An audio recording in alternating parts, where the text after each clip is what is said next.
I hope So we get. Go yeah, ahead. I was saying we just went live. So I felt like it was appropriate for the title be "Winter is Coming." So That's a good one. I like that. yeah, I feel like it's not very original, but I also thought, you're the only guy I know that's in the community that's that big into that show. You know what I'm saying? That's legit. Yeah, I haven't bought any Game of Thrones in ages. I've kind of neglected it just because of how crazy everything has gotten with sports cards. Non-sports has gotten crazy too. Star Wars cards are stupid. Well, I'm waiting. I don't know if you saw, but Jeff Airtime just did a video talking about Sports Illustrated for Kids cards of like random people like Mia Hamm and the dude that drove a Indy car 20 years ago and like are going through the roof right now. It's Star Wars. I know more about. Because I've been picking up those cards for quite a while. Goldenrod. Like not the vintage Star Wars cards. They're kind of like a different little beast. But Okay.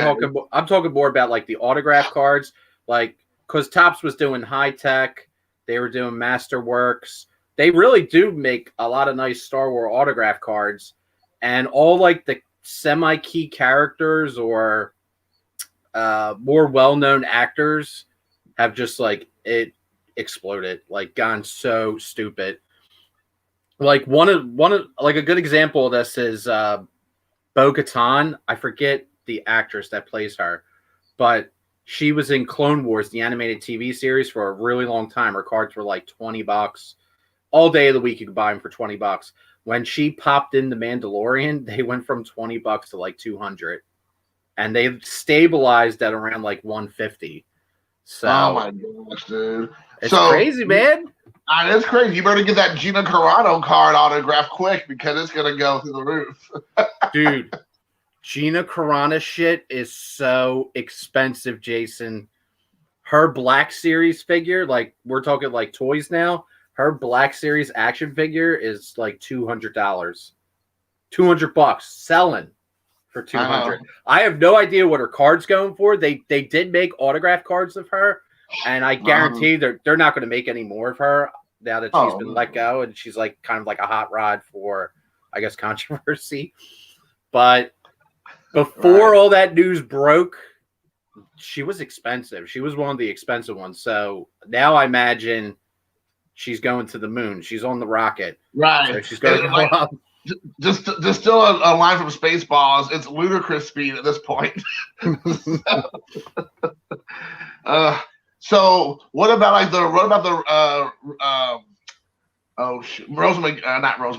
Rosario Dawson character? Is she starting to get a lot of movement because of her stuff? She showed up in The Mandalorian. I don't think they made one of her yet. I could be wrong, but I did not see one yet of her yet. Oh, somebody threw out Legends. Now they're throwing out facts, calling Legends up here. So I know, obviously, Star Wars. You've already talked about. Game of Thrones. Game of Thrones, and all of a sudden escaped me. Are there other TV shows, movies that you kind of pick up on the sides that maybe people don't know about that you're kind of like fans of? Well, Rittenhouse does a really good job. Rittenhouse Archives is, like, in my opinion, the best non-sports company, which makes non-sports cards. They've been like that for a while, right? Yeah. They do like Star Trek. They do X-Files. Right. Game of Thrones they did. I think they're moving on the license, though, with Game of Thrones. What's that show on Netflix with Ellen Page? What's it called? Yeah, the Academy, the Umbrella Academy. The Umbrella Academy. Yeah. They do that. That was like one of their newer ones that they got. And they do tons of. Did they do The Walking Dead, or was that Topps? No, that was Cryptozoic, and then when Cryptozoic lost the license, Topps got it. The funny thing about The Walking Dead was when Cryptozoic had the license, they they did a pretty good job, and Walking Dead cards were actually pretty, they held their value pretty good. But when Topps got the license, they just flooded the market with like so many Andrew Lincoln autos, so many Norman Reedus autos. Like they just dive bombed everything, and it just like cratered the value of everything. Which is good if you want to pick up the autographs of the characters you want. So like I could pick up like a Norman Reedus for like $30, whereas before Topps didn't have the license, it was like $100 and something. So I mean, if you already bought the cards with Cryptozoic, you got the lube, but if afterwards if you want the cards now, you can get them for dirt cheap. Oh man, that's crazy. What about like something like Stranger Things? I know they're pretty hot. Topps has the license for that. Okay. Now, they have a completely different strategy when it comes to Stranger Things as compared to Walking Dead. With Stranger Things, the key characters like the kids, Hopper, Joe Keery's character, Steve, very limited autos. What they do for Stranger Things is they dive bomb the autographs of maybe 3 to 4 line characters, like almost semi-background characters. Right, the peripheral characters. Yeah, but then the main characters, they're very, very, very, very tough pulls. So those cards are very expensive. Okay. Well, I know that you're a fan. Well, I think you, from what our conversations, it leads me to believe you're a fan. But I know that AEW, they have cards coming out soon for All Elite Wrestling, and I'm super pumped about that because I haven't bought a wrestling card in like forever. But you better believe I'm gonna be buying up as much of that wax I can get because I want to try to hit as many autographs and like subsets and all that. So that might be the first thing I ever really like push really hard in on. But I'm not for sure when they're gonna release them. But I saw a video of them autographing those like sheets were like the sticker autographs. Yeah. And I saw them autographing, so I know that they have it coming. I just don't know when they're gonna get released. Probably coming up. Topps sends the actors and whatever, like pages and pages of those stickers to sign. Right. So, they had like an autograph session. They're all sitting around tables like just autographing those stickers. It's mind blowing how many they signed. They still have stickers for Carrie Fisher, and she passed away in like 2018. They're still releasing Carrie Fisher sticker autographs in Star Wars products. So I'm like, dude, like how many stickers did this poor woman have to sign for Topps? They probably had a gun to her head whenever they signed autographs. It's like ridiculous. Oh my gosh. So I know you went to a card show just a week or two ago, right? Yeah, I got a lot of juicy stories. I was going to ask you how that goes since this is the first one you've been to in a while, right? It's been a long while, correct? I was thinking about going on Amish Dave and Steve's podcast, the Instant Revolution podcast. Shout out, fellas. I was going to go on there and tell the stories from the card show, but I'll do it here. I've shared stories in the past on that podcast because, like in Philly, we got a lot of characters, like we got a lot of personalities. So the card show this weekend was a lot of fun. There was some unusual stuff at the show, to say the least. Okay. Like there was now. The show is held in a mall. So obviously when you think of the mall, you think there's a lot of teenagers there. But historically, this show does not get a lot of younger people at it. Like usually I'm the youngest person there and I'm like in my early 30s. So usually you don't get a lot of younger people there. But for this show, there was like just gangs and gangs and gangs of teenagers. Wow. Just like going around to all the tables, like going through all the value boxes, and they were focused directly on football and basketball, nothing else. They didn't give a shit about baseball. They didn't care about baseball. They didn't care about vintage. It was just basketball and football, Prism, hoops, and like star rookies or star players in basketball and football. And tons of Jordans. There was a kid that just had like a stack of Jordans in a value box he was going through, just like random cards from the 90s and whatnot. But it was funny because, I've been saying it on my channel a lot. I was like, dude, with the way the hobby's going, our value box is dead. Like, am I going to go to a card show and there's not going to be no more value boxes, which really, really sucks because, like, value boxes are my bread and butter. That's where I get, like, so many great cards I have in my collection have come via the value box. So that's kind of been a fear in my head that, like, dude, if I go to a show with the way the hobby's going, where we're suiting up, where we're getting our briefcases out, like, our value box is dead. Are they dead? Did COVID kill the value box? Right. So I was getting real scared. But I went to the show and there was tons and tons of value boxes. So I was like, fuck. I was like, yes. I'm trying not to curse. Gotta keep it family clean. All right. I was like, fuck yes. There's value boxes. I'm happy. This is my comfort zone. But there were so many teenagers there that, like, I have to wait for them to get done going through some of the value boxes. So I'm like, shit, they're going to take all the good stuff out. But guess what? They didn't care about baseball. So I was pretty good. But anyway, so these kids are going through the basketball and the football value boxes. And this one kid had like 2 jeweler's loops on, like both of them like this. Two jewelers. Now, I'm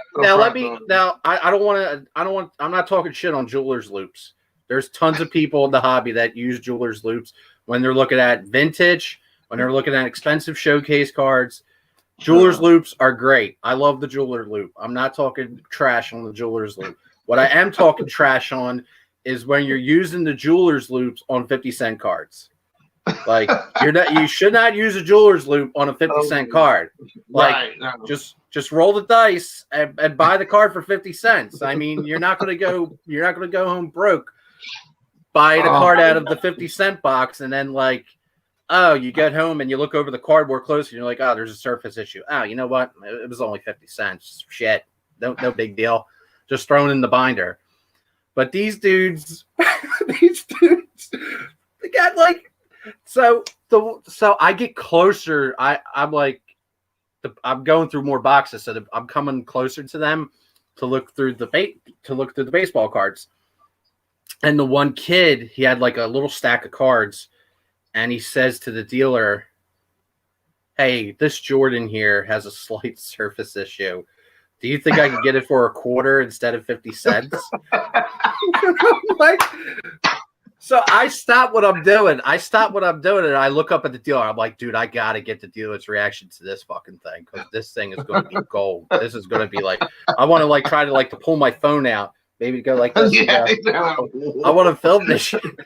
And the dealer was like stone-faced. He was stone-faced, and he was like, no. I thought the dealer, I thought the dealer wanted to like crack his jaw. That he like, because like I do it all the time. I try to bundle deals. I try to save a couple bucks here or there. You know, we all do that. That is part of the hobby. Yeah. When you go to a card show, you try to make a deal with the dealers, or you try to negotiate a deal. But dude, come on, you're negotiating 50-cent cards, like, bro, come on now.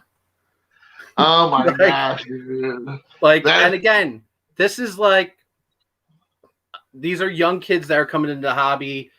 Now, I don't know what they're like. I don't know if they're collectors, if they're flippers, if they're just trying to make coin, but they're a steep learning curve there. A steep learning curve when you go to a card show, not to you know, because the dealer's not making no money on the 50-cent cards. Oh no, they're not making no money there. Money. Yeah, right.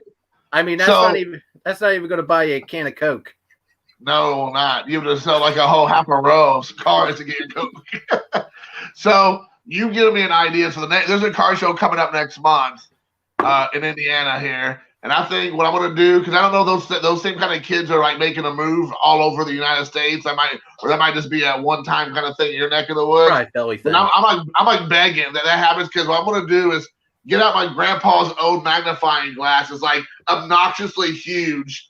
And I'm going to start looking at the cards with the magnifying glass right in front of them and be like, oh, some surface issues. Oh, what are we doing here? And like be really slow about it. Like just take my sweet time. Oh my gosh, that's hilarious. I mean, you will need the magnifying glass if you're looking at like raw vintage cards, just to make sure the card's authentic. You know, it's not recolored. All that. Right. It hasn't been altered. Yeah, it hasn't been altered now. But oh my gosh, I just thought that was I thought it was kind of hilarious that they're. Yeah, here Reese has a good question here. What's your best price on 356 cards? You laugh, but that really happened. That really happened. I know. It's unbelievable. Oh my gosh.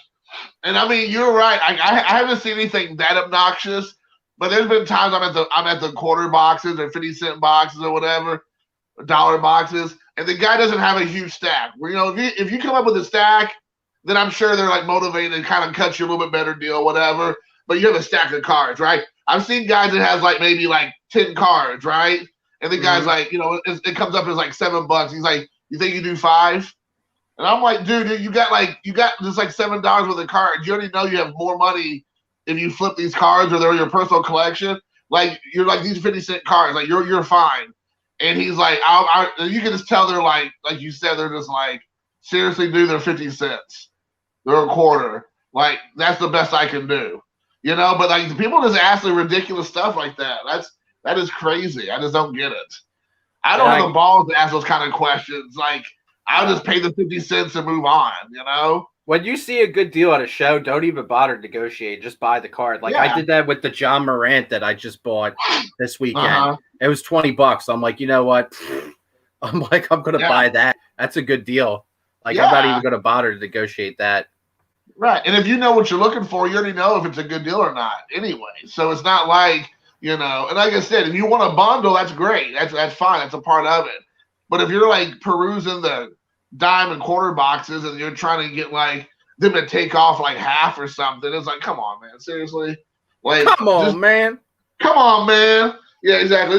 Just buck up and spend your $5 and move on or whatever it is. So aside from the kids with jewelers loops and asking for discounts off of 50-cent cards, 2 of them. Did you see anything else, or was anything else kind of surprised you by the show, or what you were seeing, or what you were kind of hearing from people, or? Yeah, there's this one dealer. I don't really buy much from him. He's kind of what's the nice way to put this? A douchebag? No, he's not a douchebag. He's stuck in his ways. He's kind of stuck in the mud. Okay. But he hates with a passion. I mean, pure hate. He hates grading. He hates card grading. Eric, those back pages. He did a spoof one time where he said grading is a scam, and I'm I wonder if Eric has met this person before at a show or something, because this one dealer hates grading. He went I'm looking through his showcase, and his cards are really priced really expensively, over Beckett value or over eBay value, whatever you want to go. And I never buy anything from him, but I look just to see. He sees me all the time. He's like, there's that guy that never buys shit from me. What's he doing here? But I go over, and those gangs of teenagers came over to his table, and they were like, yeah, you have any PSA graded cards or Beckett? And then he went ape shit, man. He was talking about how he talked about he just spewed venom for 5 to 10 minutes about how grading's a scam, how grading ruined the hobby, how pretty much all, just think hyperbole about grading. All the highlights you would hear from anybody, right? Yeah. Oh yeah. So that was pretty funny. I did not give my opinion. I just observed. Observed. And it's probably the safer bet. I was like, I'm not going to say anything. I'm just going to take what this guy says, nod my head, say, oh yeah, okay, that's cool. See ya. Yeah.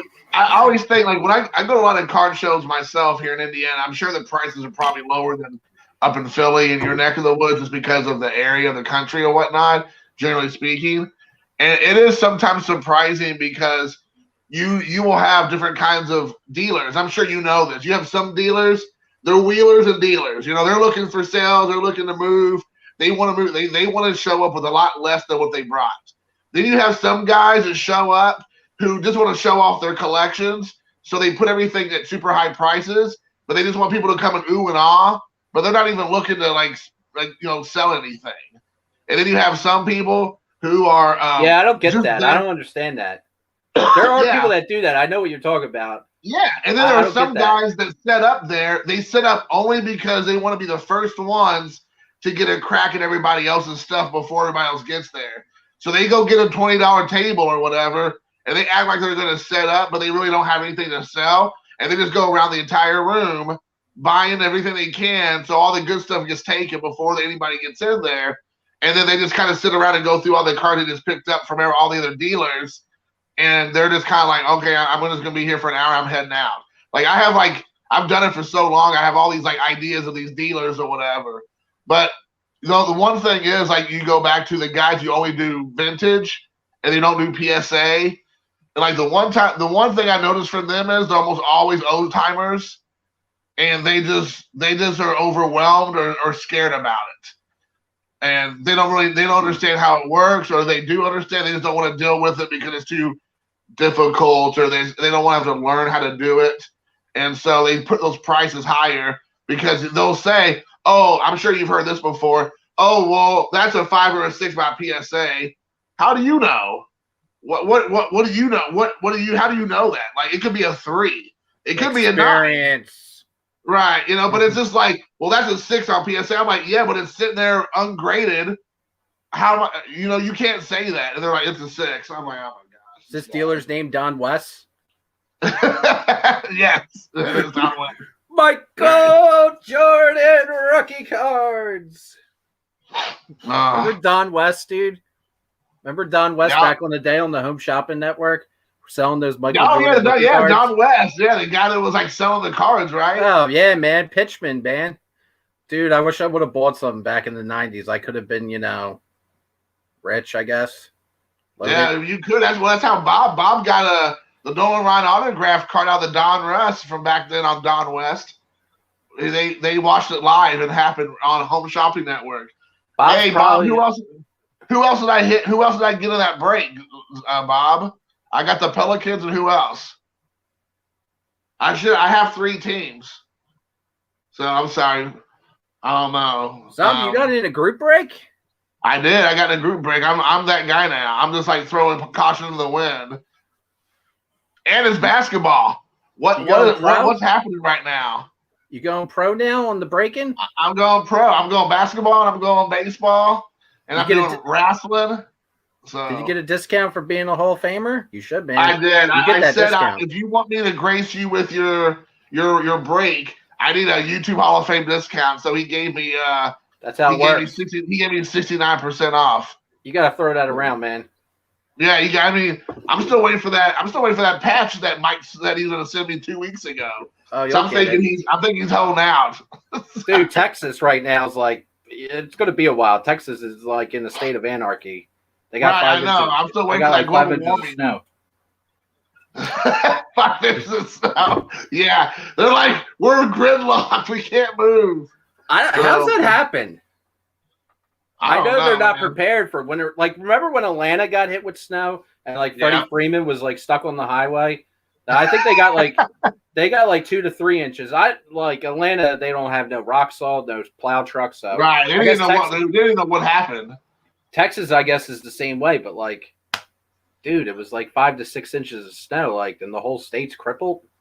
Yeah, well, one time, I don't want to go down too much of a rabbit hole, but I would say years ago when I was living in Japan, I lived in a subtropical area of Japan, so it was pretty like Georgia, Florida type weather, like 95% of the time, and they got hit with snow one day out of the blue, or like one extended weekend, and I was working, and then we're talking about a dusting. We're talking about maybe an inch of snow. And there were like cars off the side of the road, people like screaming down the road like they thought they were gonna die.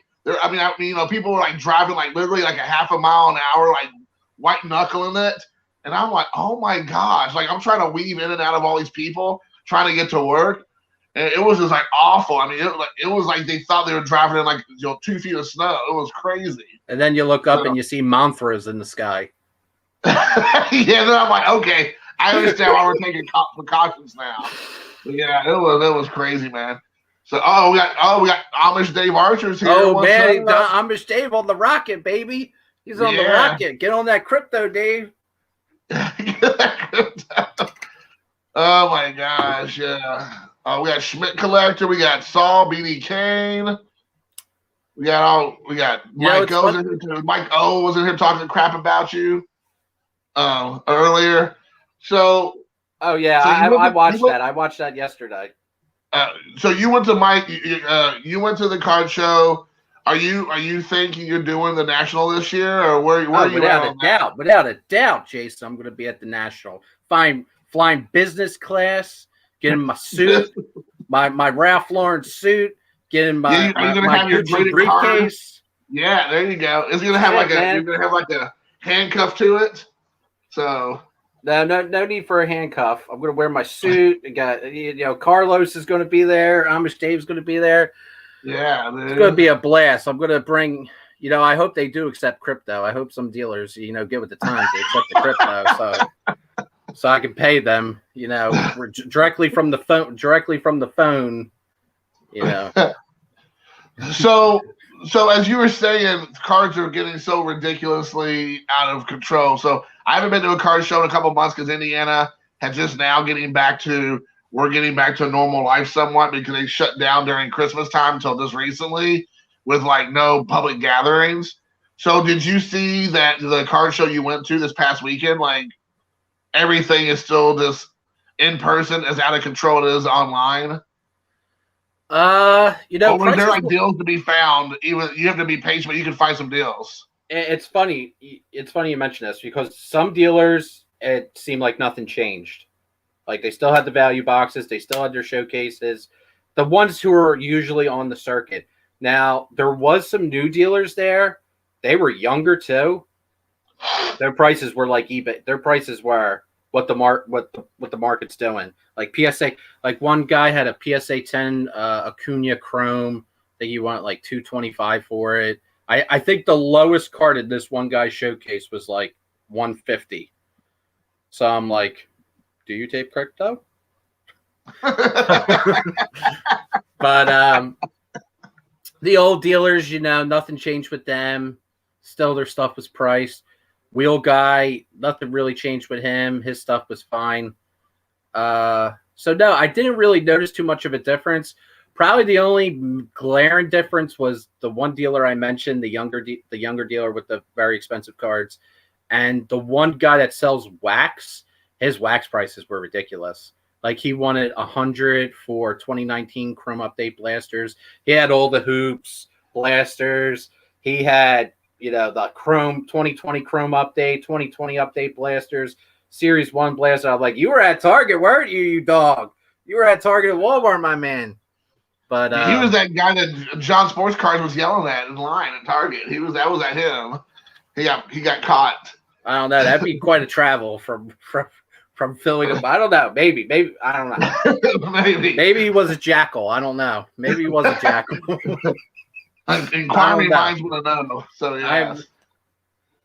But you know what the weird thing is, and I seen this happen. I see this at card shows often. Sometimes you always notice at a card show there will be a dealer who's there all the time, but you never see people buy stuff from.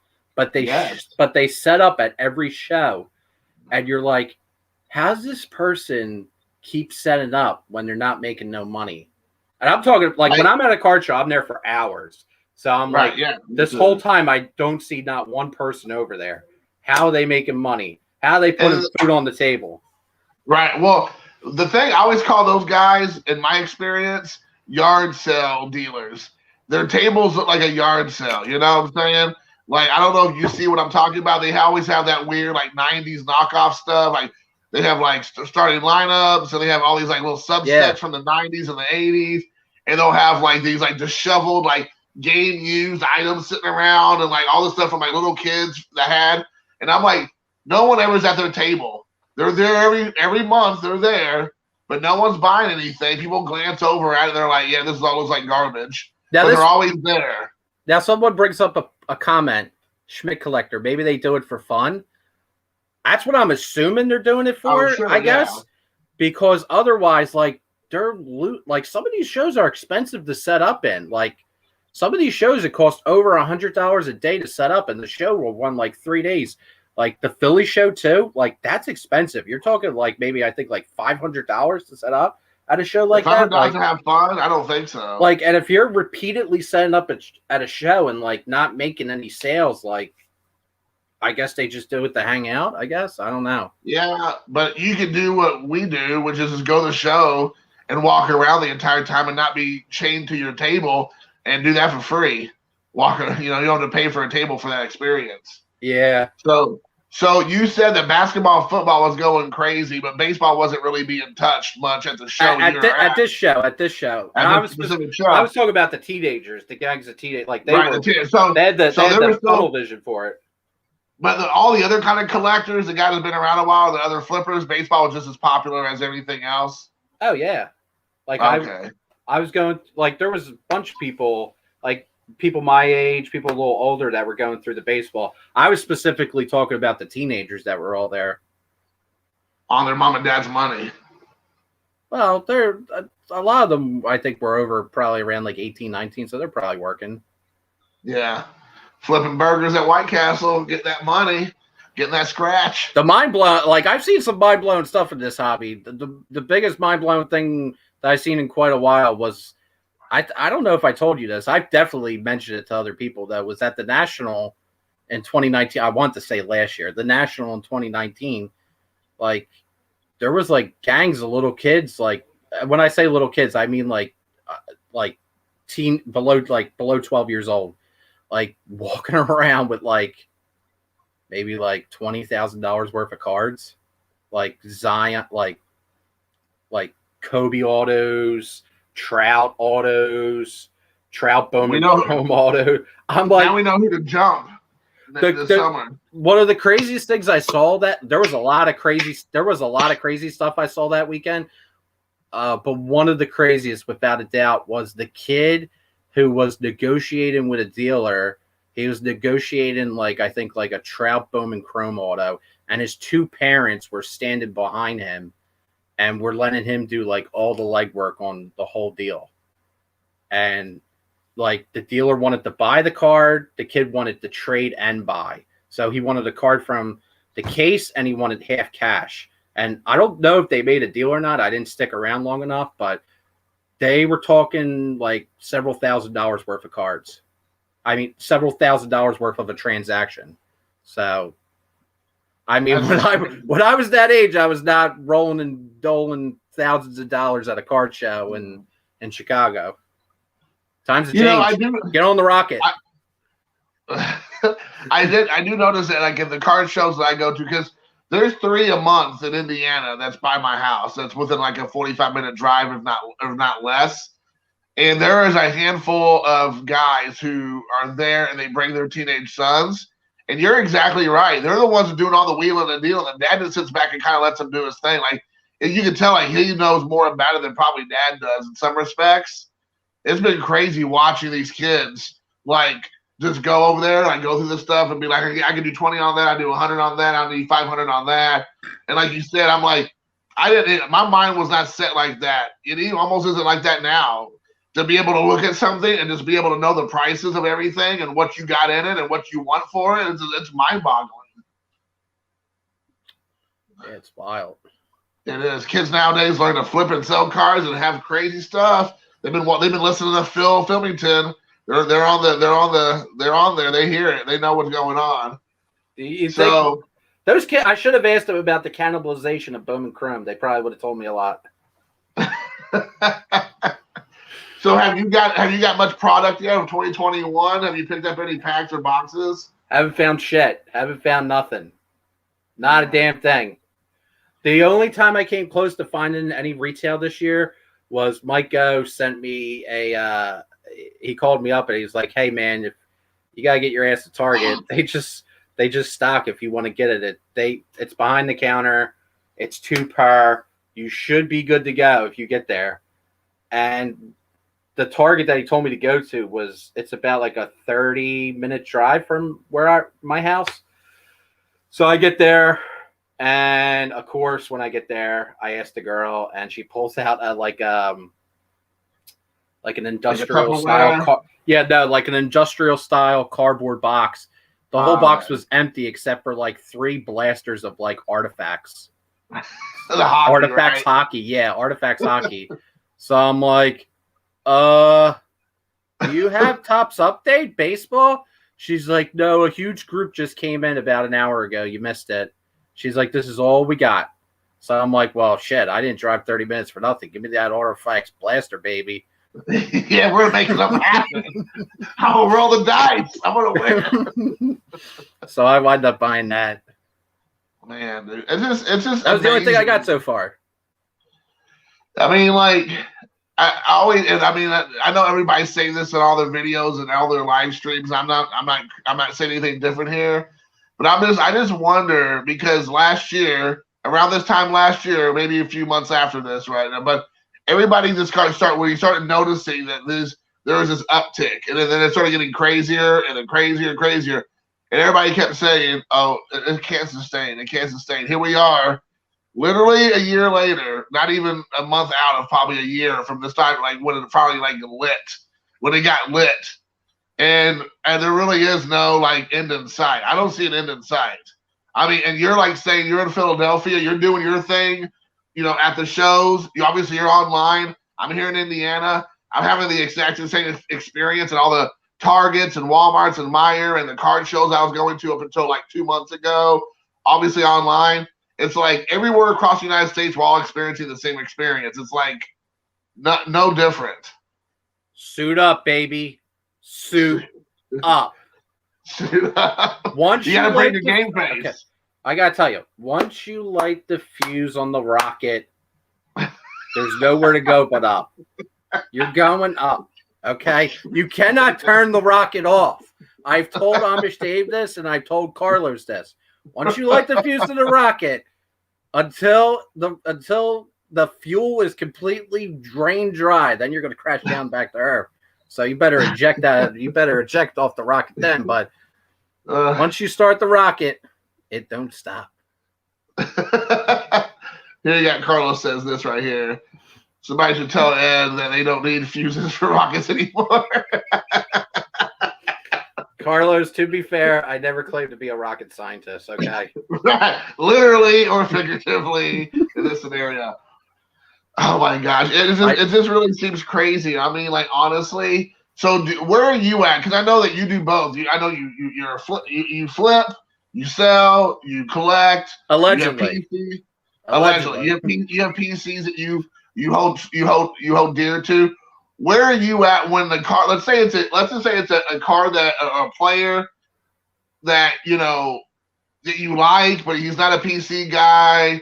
You kind of want to hold on to him because what if? But the prices get ridiculous. Like, they just get stupid. Are there certain players or cards in your collection that you're like, you know what? I think you're great, Mookie Betts, but you got to go. I can't pass up on this money. Or are you the kind of person who can just say, I'm good. I'm gonna ride it out. I'm not selling. Or do you have like $1 Million Man says, everybody's got a price? That Amish Dave comment.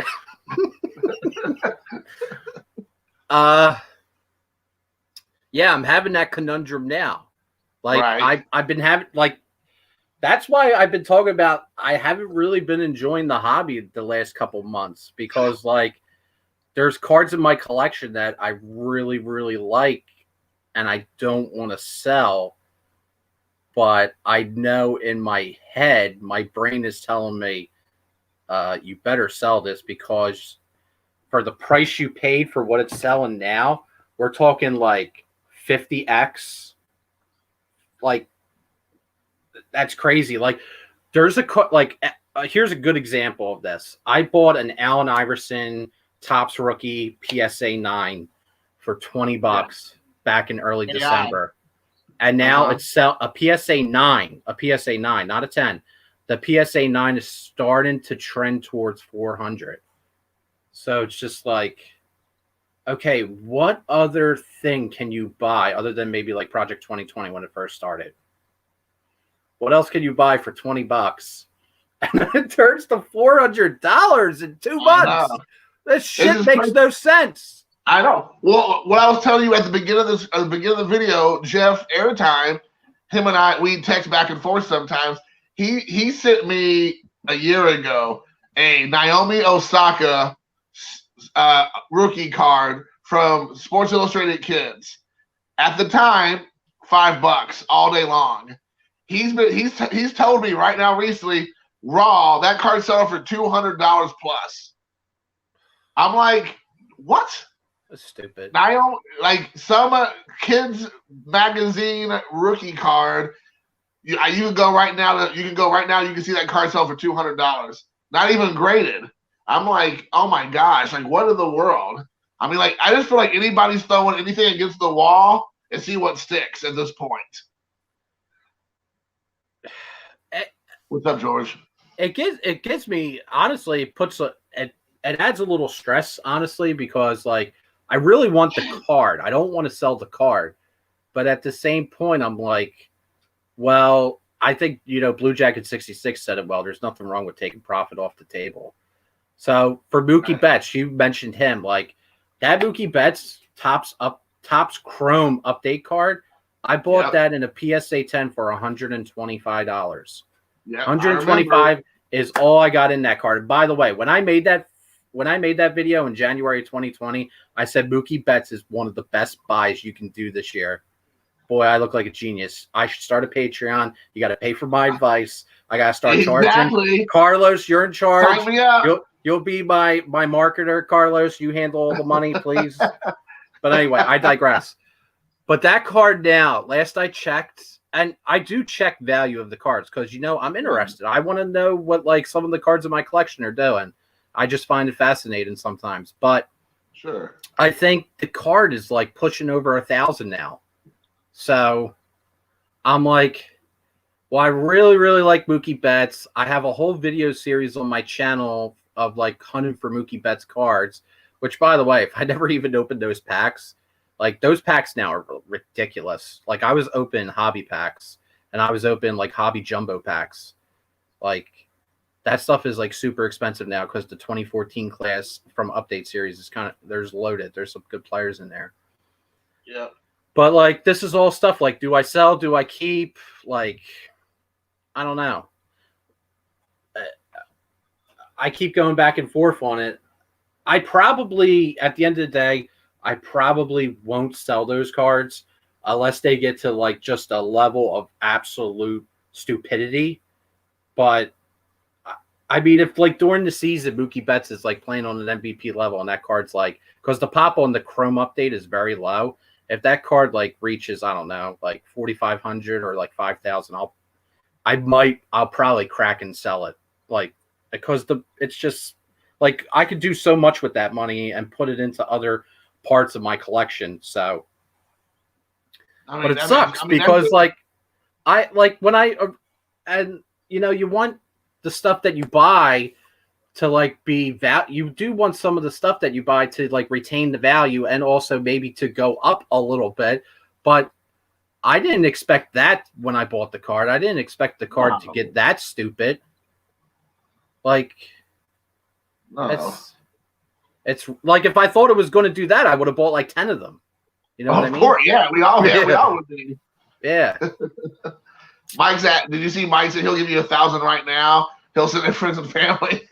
Dude, by spring train, that card will be like 1,400. Right. That's why I made that's why I did the Juan Soto video, because, like, Juan Soto for, like, and I said this in the video, Juan Soto for a long period was just so undervalued in the hobby. And, like, the hobby just didn't give a shit about Juan Soto for a really long time. Like, his cards were cheap. Like, I was pulling his US 300 out of value boxes, like, all day, every day, even in 2019, like, at the end of 2019 after he won the World Series. So, like, it just kind of happened overnight where his stuff, like, literally exploded. Like, I would say within maybe like a 3 to 5 week window, his stuff just went just blew up. Especially the Chrome updates. The Chrome updates and a PSA 10, like, I don't know. It had to be a social influencer talked about the card for it to, because it went from like 150 to like pushing 350 within like a course of a few weeks. So somebody must have put a spotlight on it or something. Yeah, I got one out right now to PSA as we speak, so I'm hoping. Because like I said, nothing. I said this in the video. Nothing changed on the field with Juan Soto. Not a damn thing changed. And the 2020 season was over. Like he won I think he won the batting title, but like nothing changed. So like during the season, his shit was still cheap.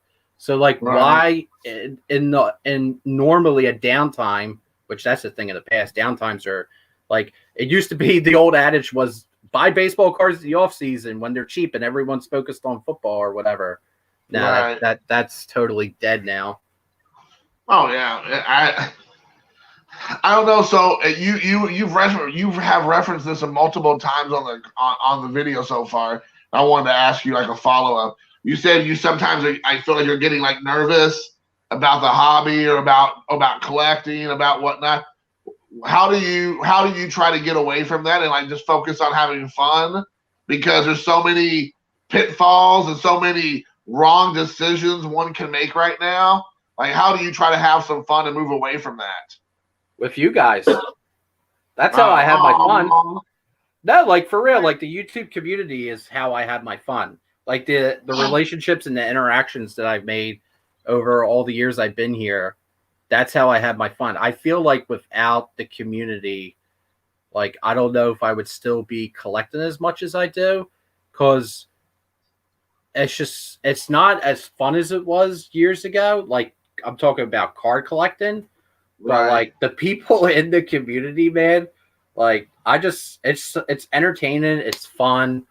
Like I love hanging out with all the different personalities. We have so many different. I mean, we have so many different personalities in the community. I mean, so you have so many different people you can pick from. So and you gravitate towards a type of personality or type of card collecting group, and that's fine, or vice versa. There's definitely not a lack of opportunities to find channels and find personalities. That's for sure. I mean, 1 minute I'm watching, Amish Dave, and then the next minute I'm listening to a lecture by Carlos. Then I'm watching Mike Go. Then Papa JY talking about cardboard communism, and then I'm watching you. Then I'm watching you, Zombie, and then you're shooting from the hip. Then I'm watching Pepino. I'm watching my boy Pepino, man, Cesario from the Barrio out there and Los Angeles. Then I'm watching Filmington talking about the cannibalization of Bowman Chrome and showing me a fancy graph. So this shit, it's fun. This is what I mean. The videos and the community is what's fun about the hobby. So that's you made a good observation. So, and you said it essentially is what you said is that if it wasn't for the hobby, if it wasn't for the YouTube, you probably would already been out of the hobby, right? I mean, I would still have my collection. I would still be buying stuff, but I wouldn't be as active as I am. Active, right? Yeah. So do you think a byproduct of being active in the community that you spend more money on product than you probably wouldn't have if you weren't in the community? I haven't really spent too much money recently. I haven't really bought much. What I have bought has actually been off people in the community. Like I bought stuff from JT. Triple Crown. I bought stuff off Amish Dave, and the prices are so crazy. The reason that I'm buying more from people in the community is because they hook it up and they'll give like you a really, really good price. Like Amish Dave gave me a great price on some cards to add to the collection. I bought a Ovechkin autograph off of him for like under $100. He hooked it up. Thanks, Dave. So that's like a card for the collection. That's like the biggest purchase I made in the last like probably 2 months, I would say. It's been the biggest purchase I made. 2 to 3 days. No. I've really slowed down. Like in the beginning of the the beginning of this, we were talking about Game of Thrones. Like, I haven't bought any Game of Thrones cards in a while, any autograph. Like, I still am trying to put together the season 7 set. Haven't done any of that. So I've actually been pretty, what's the right word? I haven't really been active buying much. The stuff that you see in my videos, my mail day videos, some of that stuff I bought like months ago, and I'm finally getting around to showing it now. Some of that stuff. Like, I'm pretty bad with that. I've been finding myself being really bad with making videos, honestly, recently. Like, I just let the mail sit there and I don't even open it. You're like, I can't even be bothered with this right now. I'm watching so much about money and Bitcoin and like tapping phones and trading money. I don't have time for this right now. I'm like, why should I keep buying Alec Bohm rookies when I can buy more of the graph crypto? So you have a channel where you show off a lot of different stuff.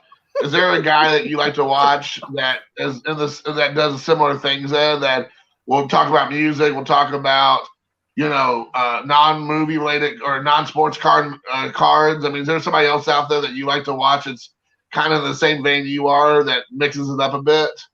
I mean, nobody provides the quality content that you see on my channel. That goes without saying. Well, it goes without saying, bro. I need to start charging at the door. Bruh, of course. But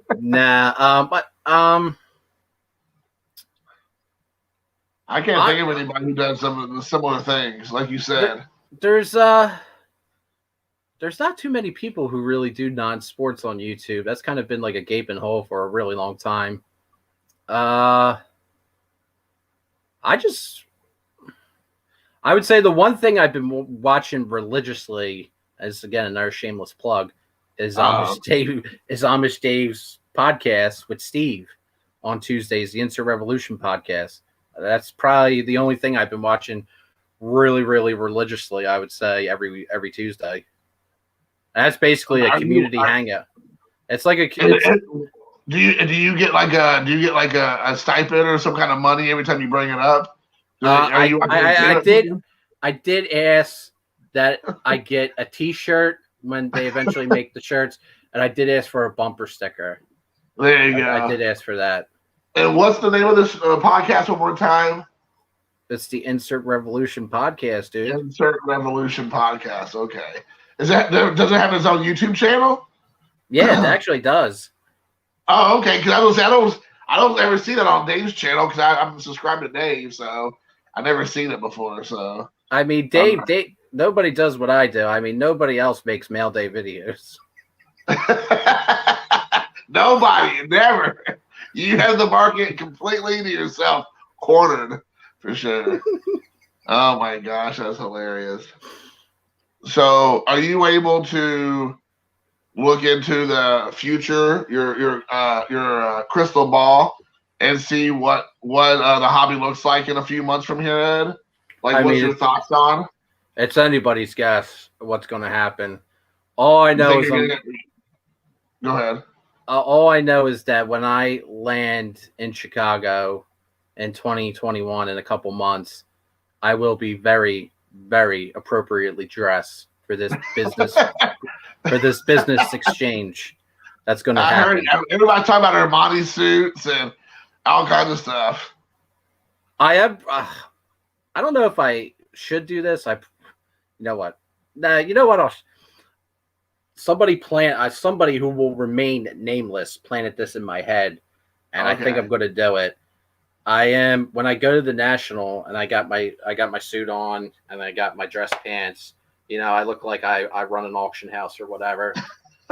In my breast pocket, I'm going to put my Hall of Fame patch, and I'm going to walk straight through the entrance.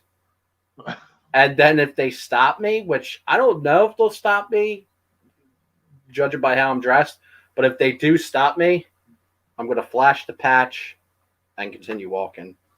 Do you think if I do that, I'll get kicked out?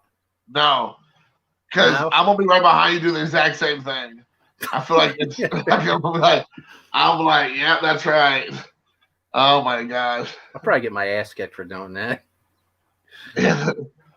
They're gonna send Doc Ellis out after you. Then I'll have to come back like Bobby Valentine. I'll have to put on glasses and a fake mustache. I'll be like, "Hey, bitches, I'm back." Yeah, I'm trying to find me now. You'll never know. Dude, that place is easy to get lost in. That place, though, that convention center, that place is huge. Like there was people, like there was people like last year, like I keep saying last year, but 2019 at the National, like there was whole groups of people that I just never ran across. Like there was like a whole congregation of us in the main lobby, and then we all go in, and then you never see some people for the entire day. You just never see them. You never run across them. Like that's how big, expansive it is. And you know, that was before the suits got into invaded the National. So I imagine it's going to be more crazy. I actually personally believe that the National could potentially sell out, like it reached its attendance cap. I was telling people this a couple times. I'm like, what are the chances that the National, because they normally will sell out their VIP passes and they sell like day tickets. What happens if they meet? What happens if they break max capacity? Because you know that's going to happen. That's very possible. Especially with COVID. I was going to say, especially with COVID, yeah. I would assume it is Chicago, definitely isn't Florida, that they're going to have all kind of restrictions in there. Express pass for free accommodations at the local. Have you ever been to the National, Jason? No, I have not. I'm a national nerd. We got to get you there. We got to get. Well, I mean, I'm hoping to make it because I got a Thunderdome experience I have with a few people I got to meet up with. Scott? There's like some Nationals are better than others. Like the one in Chicago, though, in the one in Cleveland was real good too.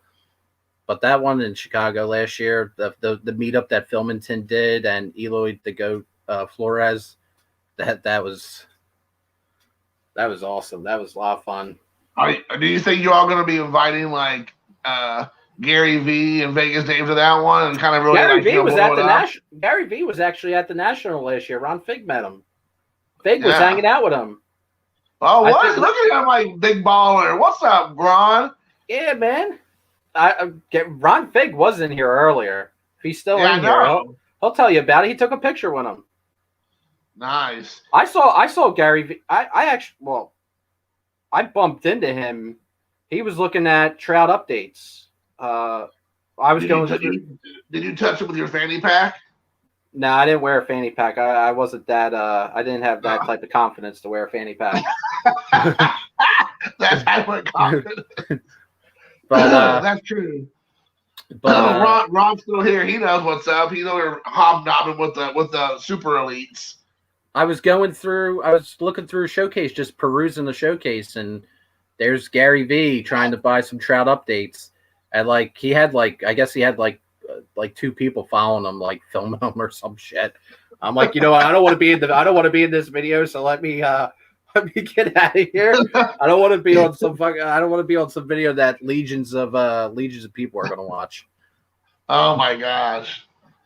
But you know what? He's not a YouTube Hall of Famer, so you have that over him. I guess. Yeah, you can just whip out your patch and just be like, "What now, V?" Dude, I want a bunch of us though to wear suits. Like I keep saying this jokingly, but semi-serious. You know, I am kind of serious with this. I do think a lot of us should wear suits. Like I want Eric to wear a suit. I think that'd be fucking awesome. We need to get Pepino Man to wear a suit. I think that Filmington. Are we doing like a suit riot? Like everybody's dressed up like it's the like it's the 30s or something in here. Dude, man, you got to act the part when you're going to the big when you're going on Main Street, Jason. I mean, we're going from the small street to the main street.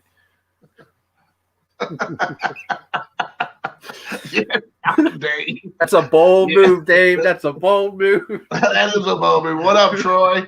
Talk about legends right there, dude. What's up, Troy?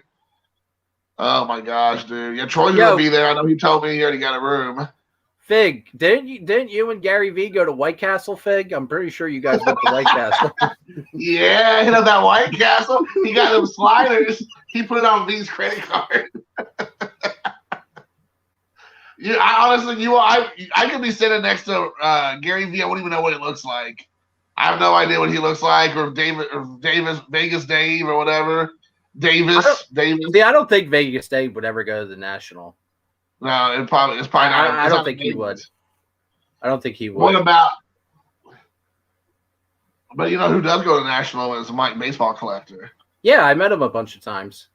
Exactly. I hanged out. I was hanging out with him. I was hanging out with him in 2019, 2018.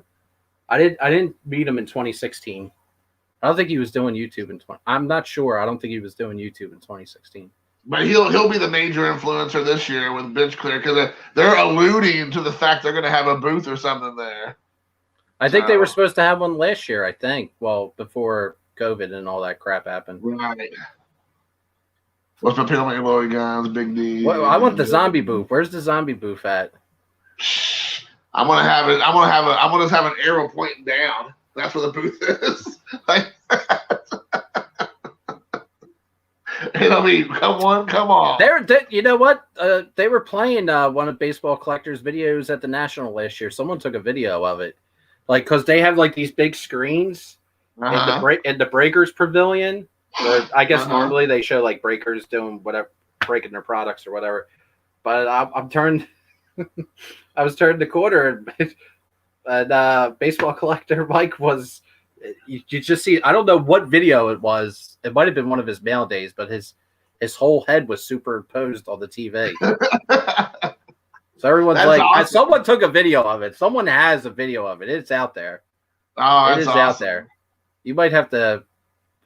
I don't know what you'll have to do to get the video, but it is out there. Well, I'm hoping that once they set up their booth this year, they'll still sign autographs for free for all of us, peons.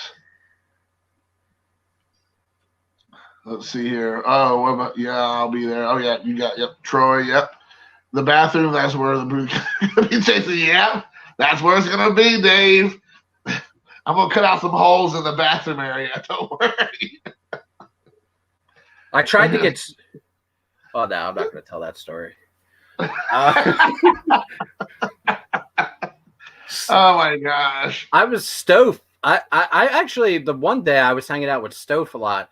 My dude Stove was spending more money on concession beers than friggin' cards. I'm like, come on, Stove, man. Oh my gosh! These concession beers are $8. You could buy 8 value box cards for that. Right, exactly. That you can turn around and make $150 off of each one, probably. Probably in today's market, you can make money off anything. Yeah, that's the thing. I was having that exact same conversation. I was actually talking to Stealing Second, Sean, and we're talking about the National and everything, and he was saying about saving money. I'm like, well, dude, just don't buy alcohol there. Don't be spending $8 on a cup of beer or whatever. Dude, no.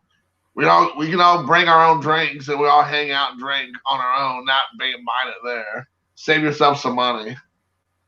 It's going to sound. It's probably going to sound a little crazy, but I actually, a good way to save money at the National. Don't buy too much food. I think I didn't really eat much when I was at the National in Chicago. I think I just had pizza the one day, no breakfast, no lunch, just pizza. And then the other day, no breakfast, no lunch, pizza. And then I had the famous pub burger in the hotel. I took 2 bites and passed out. I didn't even eat it. I didn't even eat it. I was like, dude, I just blew $20. I could have bought I could have bought another rookie card. Right. Oh, not anymore you couldn't, but back then in the olden days. Troy was with us at the pizza joint. We went to Giordano's. Troy was with us. Yeah. It says I'm influenced. You don't want to follow. Bad influences. Yeah, I did the Vidicon. Oh yeah, But yeah, man. So, dude, I missed JY. JY was at the National on Friday, man, and I missed him. Yeah, don't worry. He got that video. Everybody's watched that video where he just confronts PWCC or whatever, right to their faces. I wanted to vote for, like, no joke, like, I was going to vote for JY for the YouTube Hall of Fame, but then he said how he was leaving YouTube. So I'm like, well, if he's leaving YouTube, then I'm not going to vote for him. But, like, being real for a minute, like, everyone prior to that, every person on, whether it was blowout cards, message forums, even here on YouTube, they're all like, we're going to say something to PWCC. We're going to get our pitchforks and go, rubble, rubble, rubble, rubble, rubble. And nobody did shit. Nobody did nothing. They just went about their business. But guess what? That red-blooded American JY was like the only dude who actually like did something. Although it was like, it's probably not his best video. But like he totally made them uncomfortable. And he got a shit ton of views. And I'm like, dude, JY was the only dude with balls to do that. And I think you called it. I think like he said he was going to do it beforehand, and you were like, I think if I remember correctly, you're like, JY is going to definitely do something.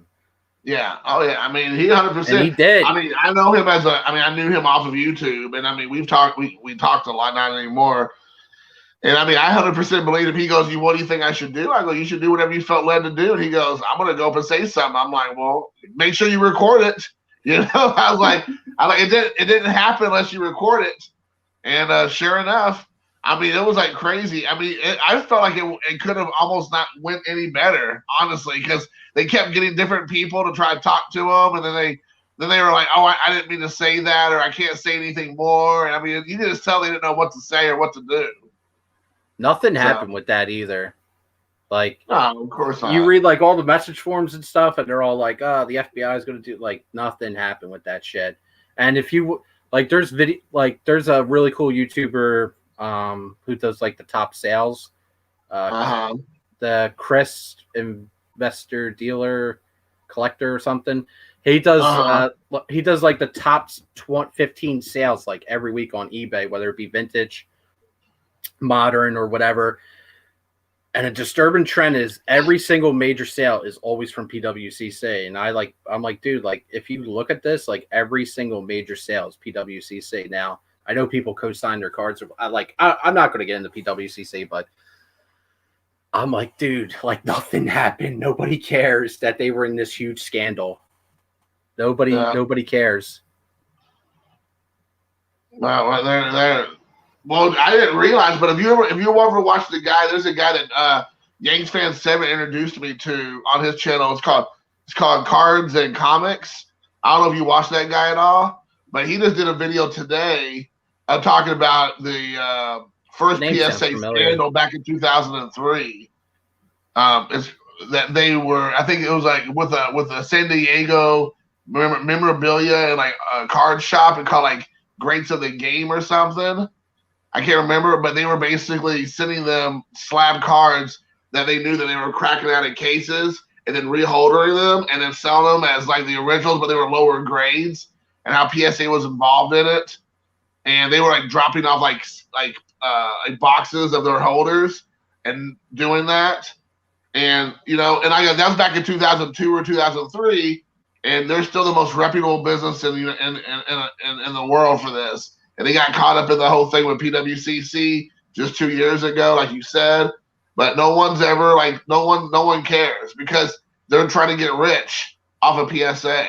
So it's like, you know, what's the word I'm looking for? It's like, what's the phrase? It's like, you know, I don't know what's the word. I don't know what I'm trying to think of right here. But it's just like they don't care. It's like as long as you're helping me out, I don't care how bad your business is or how questionable your practices are. I'm gonna just benefit off of you so I can make money. So I don't know. That's like part of the, like, there's no I guess general consensus in the hobby, because like prior to the whole PWCC thing, like you go on the forums and you're like, oh, there's going to be this like mass rebellion against PWCC and like people aren't going to buy from them no more. The boycott is going strong. Like you read all these, like you read hundreds of responses from people and you see it all over. But then like, okay, 24 hours later, who gives a fuck? Yeah, exactly. Americans have very short-term memories. So, but it's like again, it goes back to I'm benefiting off of the company, so I don't care. So I'm going to benefit off the company, so I don't care how it looks. I don't care what happens. If I can If make money off of the company, I'm okay. well, to go on your point a little bit, I think their position, regarding them, PWCC, I think their position has actually strengthened because especially in today's with today's prices and today's markets, your average person is not going to want to sell something on their own eBay, especially if it's a card that's worth over like $10,000. They're not going to want the stress of worrying about is the buyer going to be an honorable person and not flake on the sale. To ship a $10,000 card with all the issues the post office has been having, Right. so when you do it with a major consignment house, they're taking all the risk, so you get paid easily. The fees are low, so I would say the hobby now, with the prices now, huge consignment houses have just they I benefited mean, even more. what do they usually take? Like 17%, 20% of the sale? I wouldn't have no I have no idea. I think it's predicated on how much the card sells for, and there's Right. different value brackets. I don't Okay. think I honestly I don't think they take too much. I think if like the card sell if the card sells for a real high amount, they only take like I think like 5, 6, 7, 8% somewhere around there. Yeah. Okay. Which I mean, if you're selling let's say you're selling like a Michael Jordan and it sells for like half a mil, that's still a shit ton of money. If it's like Right. Oh, five, yeah. 6, 7%. Sure. Well, I mean, like the thing I was surprised by was is like I have a subscription to Sports Collectors Digest, and they made a comment in the most recent magazine that of the top 10 selling cards of 2020, two of them were authenticated, altered, and people were fine with them being altered cards. One was a Michael Jordan, and one was a Mickey Mantle. And this was the same thing PWCC got in trouble for in PSA was their passing of altered cards as originals, not altered. And now you have some of the biggest auction houses in the United States, maybe the world, who are actively selling the cards because they're listed as altered, and people don't care. They're spending the money on it anyway. So they're like two of the top 10 highest graded selling cards this year. I mean, like you said, just a couple of years ago, that was a bad thing. It was like, how dare you alter the card? It's not the way it's supposed to be. It's been manipulated. Now it's like, oh, we don't care. We're gonna actually spend like an extra 50,000 on this card. Well, it's because prices have just gone so crazy and people just want the card. Like, look at the 52 Mantle. Like, people want that card badly. Like, and if you're like on a budget or you're not like working a white collar job, and authentic alter might be the only way you can add a card like that into the collection, because the difference between that and like a PSA 1, I mean, it's probably I don't have the numbers in front of me. I would assume it's a huge price difference. Oh, I'm sure it is. It is mind-boggling because I think there's an attitude of change where they're like, I don't care if it's altered or not. I still want it. So it is like where everybody else was, offended or flabbergasted or just shocked. Now it's like, oh, okay, it's altered. Like it's becoming more, I think, acceptable. There Whereas was a before it was like a problem. Speaking of like the 52 Mantle, there was a dealer at the Philly show for like as long as I've been going, who he always had the 52 Mantle and a PSA 1, I believe he had it in, Uh huh. and he had it for like $30,000. And I remember at the time, like this is maybe like 2, 3 years ago. I want to say at the time it was like way more than what it was selling for. But Right. in but if you would have even if you would have bought the card, I mean, now I think that's a bargain price. I believe. I think PSA 1s of that card are like something tells me they're crazy. I'm gonna check it right now. I'm kind of curious. Yeah. Unless someone in the chat knows. Somebody know? Yeah, let us know. If not, Ed will look it up. It's just, I don't know. It just goes back to what I hate about this hobby so much is that people, like you said, piss and moan about PWCC being like shady, or about PSA being shady about their businesses practices, or everybody's up in arms about authentic cards being Oh my god, dude! passed off as real cards, and now people don't care because it benefits them, so they don't give a crap. So what's the deal? What's the price? I saw an insane price. Asking, hold on, let's see sold. You gotta go to sold, Right? Because you can ask anything. Come on, internet's going slow here. Are you serious, Bob? An SGC1 that looks like it got that probably it came out of the Hudson River. Sold for $20,000. I mean, it looks really bad. It's in the SGC holder. It probably was in the Hudson River. One. Oh, shocker! One sold from PWCC out of the vault. It's a miscut. It's a PSA 1 miscut. 30 grand. Oh my gosh, dude. What are we doing with our lives, Ed? How are we doing wrong? What are we doing wrong with our lives? Dude, I don't have like a little money tree. I can shit out 20 grand to buy a mantle. You need to shake it. You need to go out. Maybe you need to go to Mike O's backyard and grab his tree and shake it and get it. New York Yanks fan was right on it. He had the right number. 20 grand.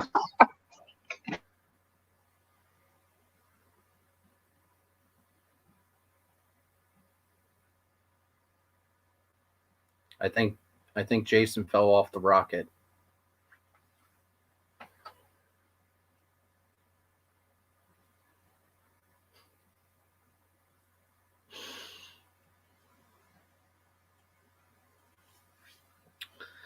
No, man, he fell off the rocket. That's what happened. Cannot fall off the rocket. This is my show. Time to pitch the Patreon. There we go. What happened? Did you fall off the rocket?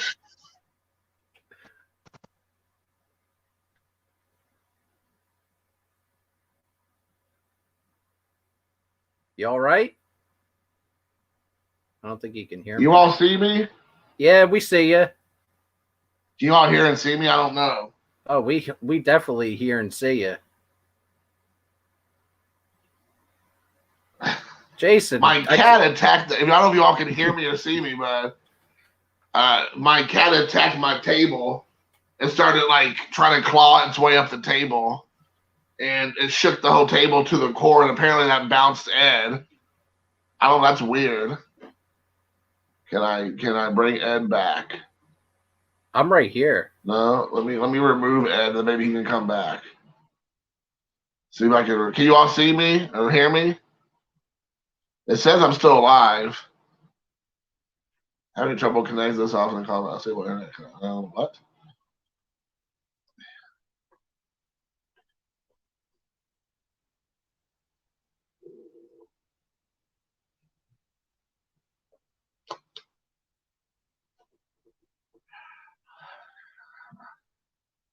Okay, I'm glad you all can see me and hear me because I don't know what happened. My cat just like trying to dry hump my table.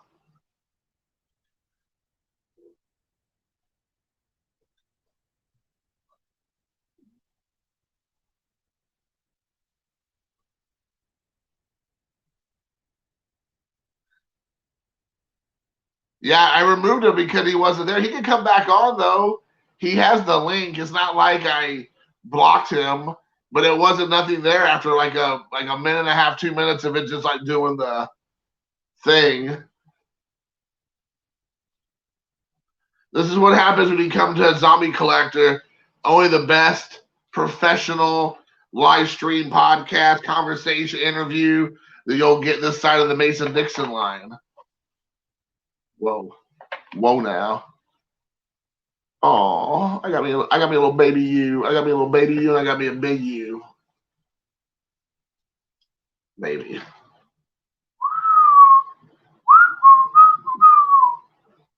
I got a little baby you.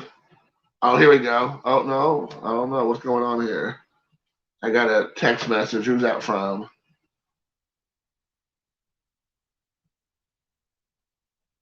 You're here. I don't see you. Are you, Oh, there we go. I'm back, baby. It says I'm adding you, but I don't see you, Ed. I'm here. What's happening? My cat ruined everything. Ruined everything. No, I'm on the stream. Can you hear me? It is instant classic episode. Instant something. This is like out of Bob and Mark's cardboard podcast kind of shenanigans. The feds like you can't tell if this is like a planned gimmick, a shtick, or this was unplanned. And in this case, it was not planned. My cat just attacked the table. The feds that are investigating the PWCC case came in and shut our shit down. No doubt about it. What's my cat doing? What is he doing? I don't think he can hear me. Are you going to see me get up and go after my cat here in a second? Is he getting ready to do something stupid? I can't tell what's he doing.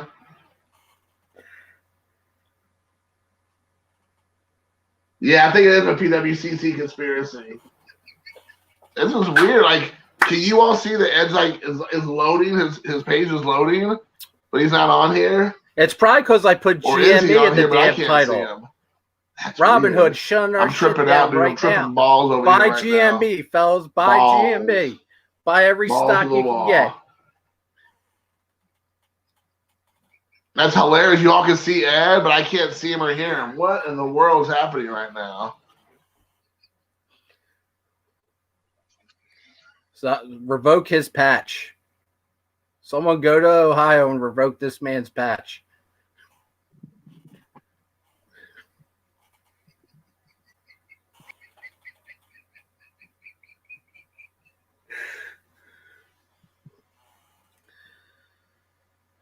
This is what happens when Wesker Griff joins your live stream. Shit hits the fan. Literally. What's up?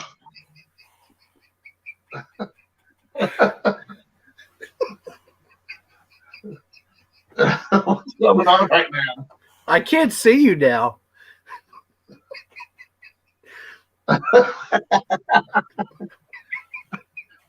What's up?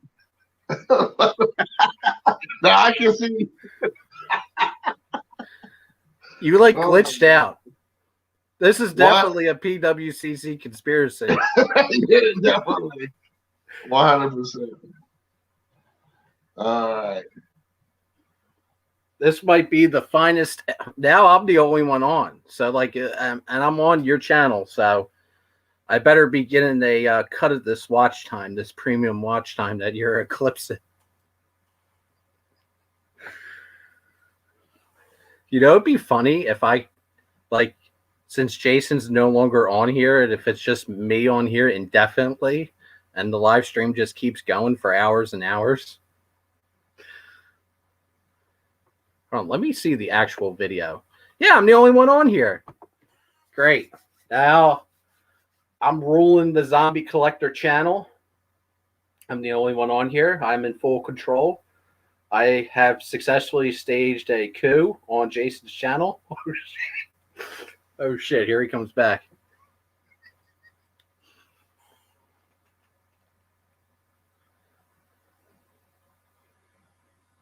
Hello?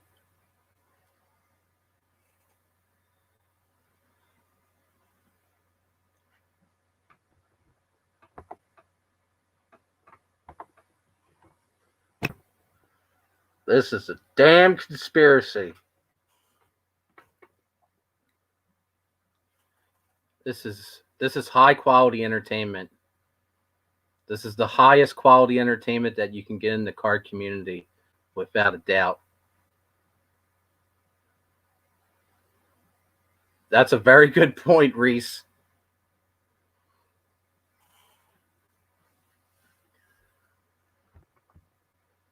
Dude, I am the only one.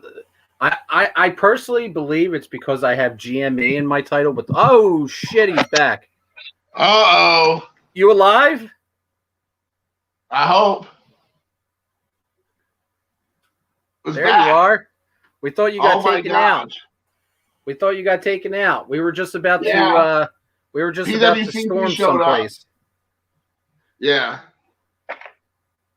I had to fight them off with a stick. I had to beat them back. They were coming for me. Oh my gosh. Am I going to be compensated for the watch time since I was the only one entertaining people? Yeah, I'm gonna whatever Mark from Kentucky does for a super chat, I'll send your way. Well, you see, I'm in the 21st century, Jason. I don't accept super chats. I do accept Stellar Loomis, very good crypto. It's trending at 50 cents right now. Also accept the graph. That's around like 210 a token. The graph I duly accept. Also, I am looking into some Litecoin, so Litecoin would also be a value commodity for my time. Oh my gosh! Well, you gave me a lot of options to pay you, so I'll have to get back with you. I'll just check with my secretary. All right. Oh my gosh! This was hilarious. This was great. Crypto Griff has spoken. Oh my gosh.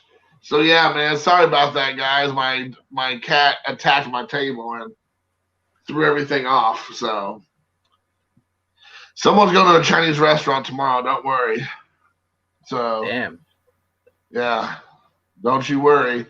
So what we were talking about the shenanigans of PWCC and the cost you were saying for a PSA 1 of Mantle, was that right? It was 30,000.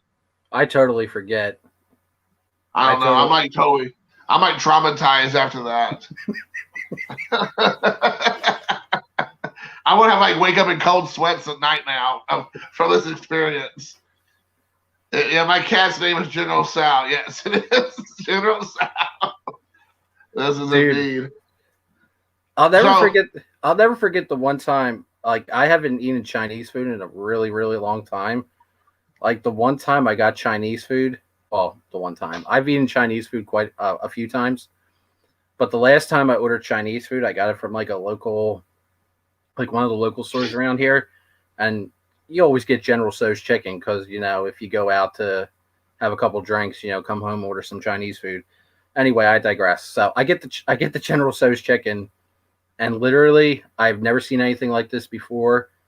It was all black, it was tar black, tar.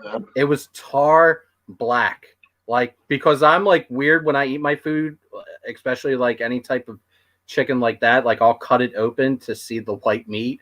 I want to make sure the meat's white, and this was tar black. I have no idea what it was. Guess what? Right into the trash can. Didn't even eat it. And it smelled weird. It smelled really weird. Never again. That permanently gave me PTSD for eating Chinese. Never again. So there's when I was able to drive and became an adult, there was a restaurant in Louisville, Kentucky, where I lived, and it was a Vietnamese restaurant, and I kid you not, sharing the same building with a veterinarian clinic. I kid you not.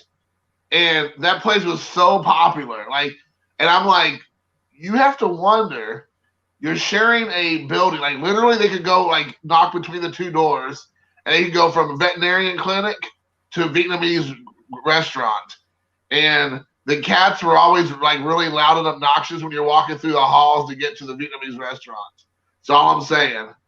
You call that? It was called Cafe Mimosa in Bardstown Road in Louisville, Kentucky. I'll never forget it. But man, I would not want to get my food from there. I got a ball. Good to see you. Okay, see you later, Troy Reuter, aka Tony. Oh my gosh. All right, so I wanted to ask you hey, what's up, Brad? I wanted to ask you a follow-up question. So, with everything being crazy, card-wise, you've already mentioned this. What are you doing as far as are you trying to just are you patient looking for good deals? Are you just buying stuff on the cheap where you can find it? Are you, like you said, you're kind of holding off on spending any kind of big money, but you're still picking stuff up, correct? Yeah, I'm trying to pick up stuff. I just actually bought today. I bought a Juan Soto Topps Fire SGC 10. Really? Yeah, I got it for $60. Rookie card? Yeah, rookie card. Nice. So that's I used my eBay gift cards that I got from Christmas. I got eBay gift cards for Christmas, and I finally spent them on February 18th. Like that just should just show you how much I have not really been buying on eBay. But I was like, you know what, this is a pretty good deal. Crack it out instead of the PSA? Fuck no. I'm not going to do that. SGC is cool, man. I like SGC. I'll keep it in the black tux. Yeah, the black tux, dude. I know. Yeah, I know you're a true believer on the SGC. I like it. I wouldn't say a true believer. I just like competition in the market. I like the majority of my collection is PSA, but I do like SGC. There's so many new grading companies that are popping up. You got CGC, HGC, I think the other one is, and then there's another one. Then of course you got GMA, which the GMA fanboys on Facebook are pretty funny. Those dudes, those dudes go hardcore. But yeah, I mean, I want there to be a good competition with the third HGA. That's what it's called. Thank you, Carlos. I want there to be good, vibrant competition with third-party grading, because if it's just one company dominating the space, like, they can kind of run roughshod over everyone. That was always the initial argument that I tried to instill in people. I'm like, dude, it'd be good if like other companies can come and they can all push each other. But no matter who you send to for third-party grade in 2021, you're going to be waiting a very long time. It doesn't matter. Even GMA has, I think they have a 50 business day wait or something like that. PSA's super backlog. Beckett, I think it's like a 9 to 12 month wait. SGC still not taking bulk orders. So, well, I came across a grading company called CEX. I'm gonna try to see if they're if we can get those guys up and running. I might start doing some business with them. What are they? So are they exclusively grading bench warmer cards or something? I hope so. That'd be legit. I'd be all about that life. A Gem Mint 10 sex or something? The sex is a Gem Mint 10. Is that a real company? You sure that wasn't some mumbo jumbo you read on the internet? It's called CEX. I have to go and get the card. CEX. Okay. Yeah, but I would have to say you pronounce it sex. I mean, what are you going to say, Kex? I don't know. So, yeah. Oh, what's up, Aaron? CSG just opened up, so turnaround will be fantastic. All right. Let's see what happens. Reese loves the tux for the CGC. But, I mean, don't you agree, Ed, though, the PSA holders look good for certain cards over the SGC? Yeah, and vice versa. Like, are you the vintage for SGC? You still feel the same about that, right? Yeah. I use both companies. Like, I like both. I just like both companies. I like sending to both. I submit cards to both. And with today's crazy prices, like, if I can get a card that I want for my collection for cheaper, like, I'm not going to pay a premium for the holder. I think that's the easiest way to say it. Right. Yeah. So, like, I'm not going to pay like double for the card being a PSA holder. I'm just not going to do it. That's kind of what happened with the Soto that I just bought. I got it for $60. I think the PSA 10, there's not many of them. It's a low pop card because Topps Fire is kind of like it's not really a popular product. It's like a retail exclusive product that a lot of people probably like talk smacked on the last couple of years. Yeah, it's like Topps. Yeah. It's a fun product. It's like a cool, fun product. I agree. Open something, but like it doesn't have the prestige, I guess. So there's not been a lot of those cards graded. but I think it looks cool. It looks like a cool card. So I've been trying to get one into the collection, and I'm like, dude, I'm not paying over $100 for a PSA 10 of this card. So I found the SGC 10, and I was like, you know what? And with the prices going up, I think that's a pretty reasonable price, $60. So why not? And if I had the card raw and wanted to get it graded, I mean, if I sent it to SGC, I'd be waiting a long time. If I sent it to PSA, I'd be waiting like a year to get the damn thing back. So just pay the money now and get the card in the collection now. I know that gives you more time to go get your General Tso black tart chicken. So yeah. So bad. Oh. So what has been since 2021 started? What's been your highlight so far? So almost two full months. Have you had a personal highlight that you've enjoyed from the hobby, either personally for you or something you've seen, like the direction the hobby's going, or something that you think might benefit you down the road this year that you might got in on early? None of that comes to mind. Probably the coolest hobby thing that's happened to me so far this year is talking to Wheel Guy at the card show this weekend. That was fun. Talking to him, dude, he had some bad luck. He was like, it's been snowing pretty regularly around here, and he was telling me how he got into like a major accident, and like all his cards, the majority of his cards, like fell out into the highway and all fell into the snow. So a lot of his inventory got destroyed, he said. So no. He was like, I haven't eaten in a while, and I just lost half my inventory. And then he assured me and Mike that the inventory that was out at the show was snow free. So, after he said it shot across the highway. So I spent some money. I spent some money on his booth, show him some love, buy some of his cards. So are you still buying your Phillies? I'm sorry, not your Phillies. Your 76ers? Yeah, when I can. I've been trying to pick up some like low inserts of Embiid and Simmons, just like some like 4th, 5th year like color insert variations and stuff like that. Nothing crazy. The Embiid stuff has been like rising like mad because he's in the MVP talk with LeBron. So obviously everyone's like, oh, Embiid, he's a good player. Bye. So his like Prism stuff, hoops, all his rookie stuff is going crazy, which I have a couple of his rookie cards at PSA now. So who knows when they'll come back, but right, we'll see. When he goes in the Hall of Fame, that's probably when you'll get him. Perhaps. I was like perhaps. Oh my gosh. Yeah, man, I'm looking forward to hopefully 2021 being better for baseball. I'm hoping. I keep hearing that there's like a lot more product going to be out there this year. I'm kind of hoping for that. Dude, Shohei Akiyama. What's he going to do this year for the Reds? Come on, Jason, your boy, man. Dude, you got to get through a game, Jason, and hype him up. Oh, don't worry, I'm gonna go. I mean, I think they're letting people in, I believe. So I'll definitely go to a game.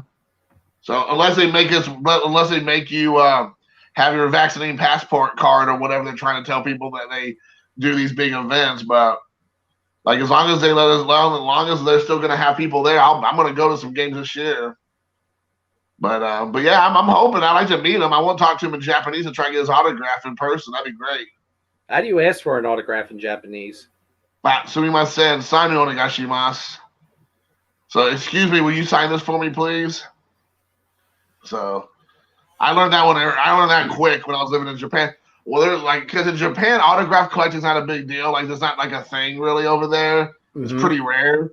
So, when you had a white round eye with blue eyes walk up to you and ask for an autograph, it was kind of a big surprise. They're like, oh. Gaijin. Yeah, exactly. They're like, Gaijin? Huh?